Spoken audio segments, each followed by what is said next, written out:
Good morning. As we prepare to focus on the Lord's Supper this morning, I'd like to turn our Bibles to a passage in Mark. Let's read Mark chapter 4, verses 35 through 41.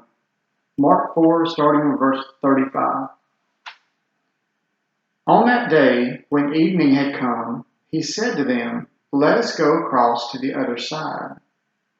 And leaving the crowd, they took him with them in the boat, just as he was, and other boats were with him. And a great windstorm arose, and the waves were breaking into the boat, so that the boat was already filling. But he was in the stern, asleep on the cushion. And they woke him and said to him, "Teacher, do you not care that we are perishing?"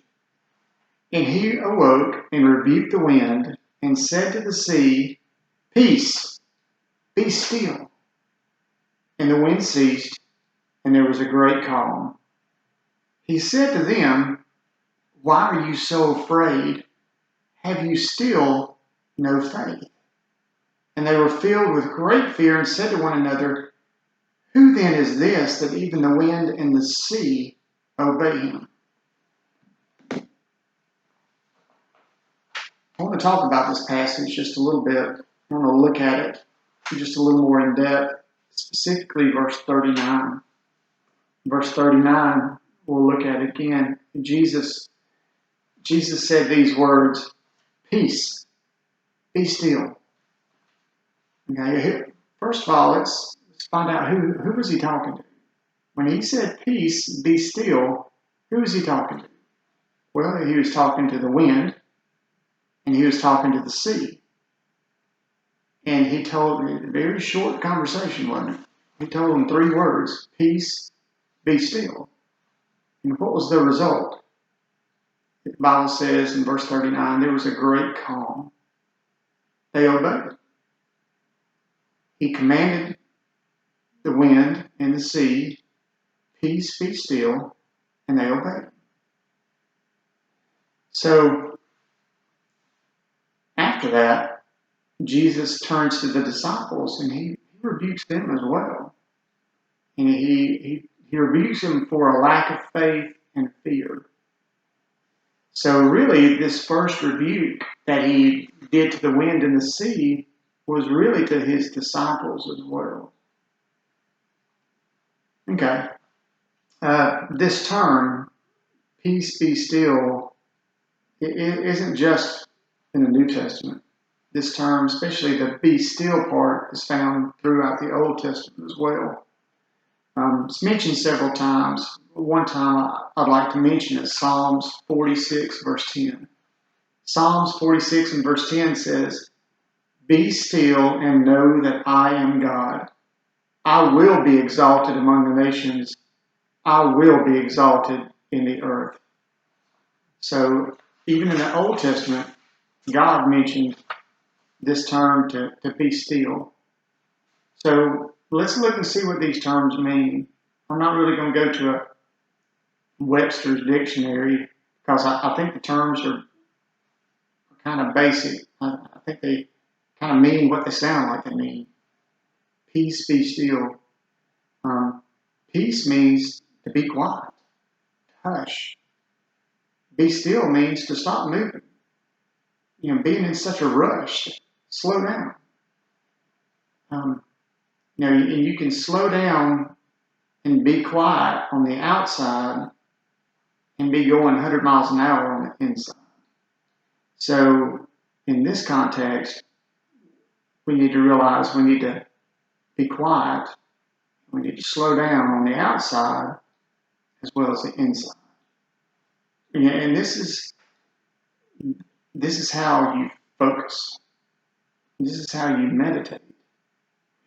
Being able to slow down, to listen, to be quiet. That's the commands that God gives us in order for us to increase our faith, our study, to grow in wisdom, and to be closer to Him. Okay, and the reason we've said all this is this applies directly to partaking the Lord's Supper. This is how we partake of it correctly. And this is how we memorialize his death. We've got to slow down, be quiet on the outside and the inside, and contemplate by shielding ourselves with all those outside things and focusing and meditating on his death. And that's what I want us to do today. I want us to turn now to Luke, the 23rd chapter, and we're going to read Luke's account of his death. And after that, we'll prepare ourselves to take the Lord's Supper. Okay, turn to Luke chapter 23. Let's start reading with verse 20. Luke 23, verse 20. Pilate addressed them once more, desiring to release Jesus. But they kept shouting, "Crucify him, crucify him." A third time he said to them, "Why? What evil has he done? I have found in him no guilt deserving death. I will therefore punish and release him." But they were urgent, demanding with loud cries that he should be crucified, and their voices prevailed. So Pilate decided that their demand should be granted. He released the man who had been thrown into prison for insurrection and murder, for whom they asked. But he delivered Jesus over to their will. As they led him away, they seized one Simon of Cyrene, who was coming in from the country, and laid on him the cross to carry it behind Jesus. And there followed him a great multitude of the people and of women who were mourning and lamenting for him. But turning to them, Jesus said, "Daughters of Jerusalem, do not weep for me, but weep for yourselves and for your children. For behold, the days are coming when they will say, 'Blessed are the barren, and the wombs that never bore, and the breasts that never nursed.' Then they will begin to say to the mountains, 'Fall on us,' and to the hills, 'Cover us.' For if they do these things when the wood is green, what will happen when it is dry?" Two others who were criminals were led away to be put to death with him. When they came to the place that is called the Skull, there they crucified him, and the criminals, one on his right, one on his left.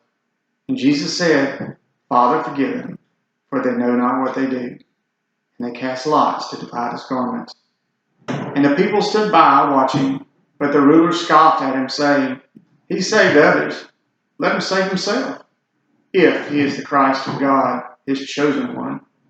The soldiers also mocked him, coming up and offering him sour wine, and saying, "If you are the king of the Jews, save yourself." There was also an inscription over him, "This is the King of the Jews." One of the criminals who were hanged railed at him, saying, "Are you not the Christ? Save yourself and us."